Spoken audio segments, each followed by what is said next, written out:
గుంటూరులోని ఆచార్య నాగార్జున యూనివర్సిటీ వద్ద మంగళవారం మధ్యాహ్నం 12 గంటలకు కేంద్ర మాజీ మంత్రి కాంగ్రెస్ పార్టీ సీనియర్ నాయకులు చింతా మోహన్ ఆధ్వర్యంలో తలపెట్టిన ఫీజు రియంబర్స్మెంట్ నిరసన కార్యక్రమాన్ని పోలీసులు అడ్డుకున్నారు. నిర్ణీత సమయం కంటే ముందుగానే గంట పోలీసులు యూనివర్సిటీకి చేరుకున్నారు. చింతా మోహన్ మరియు ఎస్సీ నాయకులు Annavarapu Kishore, SC, ST, OBC విద్యార్థులు కారు దిగగానే ఇక్కడ ఎలాంటి నిరసన కార్యక్రమాలు చేయడానికి వీలు లేదు అని, ప్రభుత్వ అనుమతి ఉండాలి అని చెప్పారు. పోలీసులు మాటలు ధిక్కరిస్తే తీవ్ర పరిణామాలు ఎదుర్కోవాల్సి ఉంటుంది అని అన్నారు.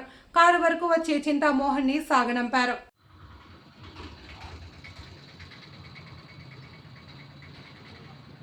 చింతామోహన్